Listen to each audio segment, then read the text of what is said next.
who's as adamant about his or her position as I am about mine, whom you think is sharp. Seriously, we know that. And another thing, we heard him say that...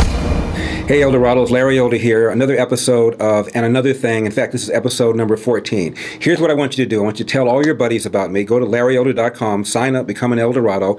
In addition to being able to watch my radio show, the whole 3 hours, whenever you want to, you can time shift. You'll also get a free copy of my award-winning feature-length documentary called Michael and Me. It's a documentary about the Second Amendment where I follow around Michael Moore, or I try to follow around Michael Moore, and ask him how often Americans use guns to defend themselves. And I was able to find him, and you'll find that segment in the film, but it's just a small segment. The major thing is about the Second Amendment, why we have the Second Amendment, and about tyranny against government, and why it is still relevant even in the year 2013. So be sure to go to LarryElder.com, tell your friends, and check it out. Now, handful of things I wanted to talk to you today about. One of them is sequestration. As you know, coming up on Friday, supposedly $85 billion worth of cuts are supposed to come in. Actually, it's ultimately going to be about half that it's going to cut in.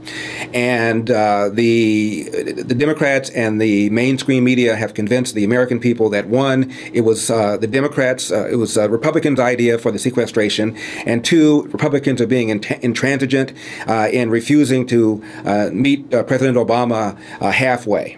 Now, you watch cable TV, you watch Fox, and you'll hear one scenario where Republicans are the good guys and Democrats are the bad guys. Democrats, all they want to do is raise taxes, and Republicans responsibly want to downsize the size of government, or at least make the government grow less large. That is the, quote, spin you're going to hear on places like Fox. And then everywhere else, and by that I mean MSNBC, Hee-Haw, ABC, NBC, CNN, as you know, the media is overwhelmingly dominated by the left. So this point of view that I'm about ready to articulate is the point of view that most of us hear, and that is this.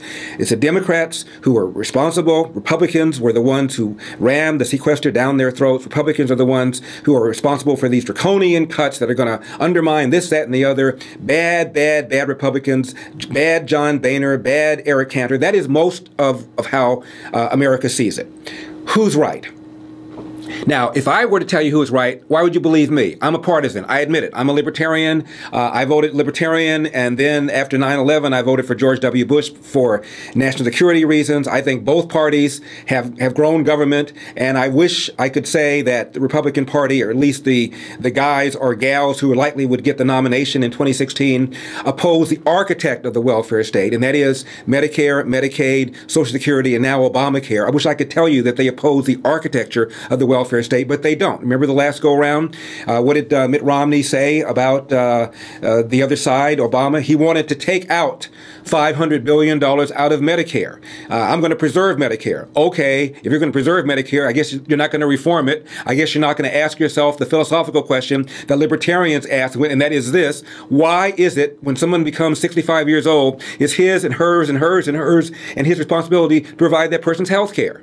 And you're going to tell me, well, they contributed into Medicare. Yeah, about a third of what they ultimately take out, they contributed. So, as with Social Security recipients, Medicare recipients are taking out far more than they put in. So really what it is, it's a transfer thing. If you're working in your 20s, 30s, 40s, 50s, money out of your pocket is being put into money in senior citizens' pocket for their health care. And by the way, for whatever it's worth, the demographic of senior citizens, those 65 years and older, the most affluent age demographic that we have.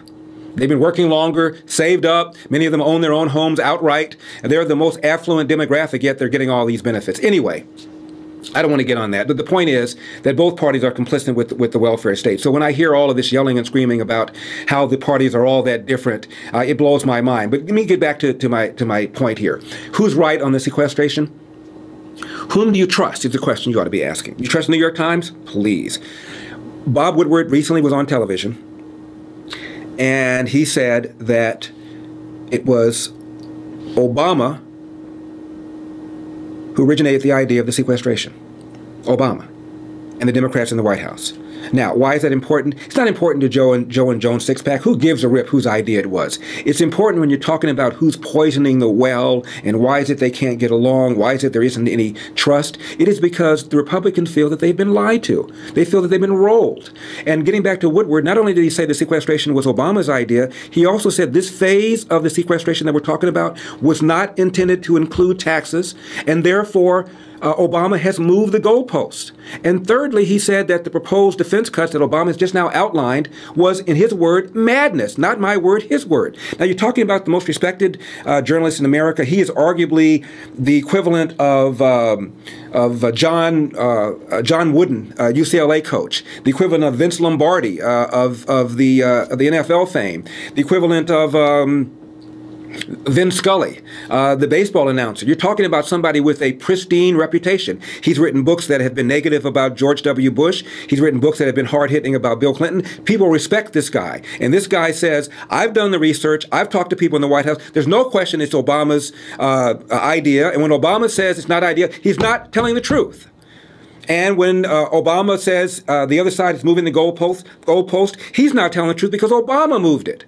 I hope you enjoyed this small excerpt. If you want to see the full video, got to be in El Dorado. Go to my website, larryelder.com, log in, fill out the form. It'll cost you about $4.75 a month, or about the price of a mocha frappuccino latte at your favorite coffee house. As you can tell, I don't like coffee. I'm a tea drinker. See you next time.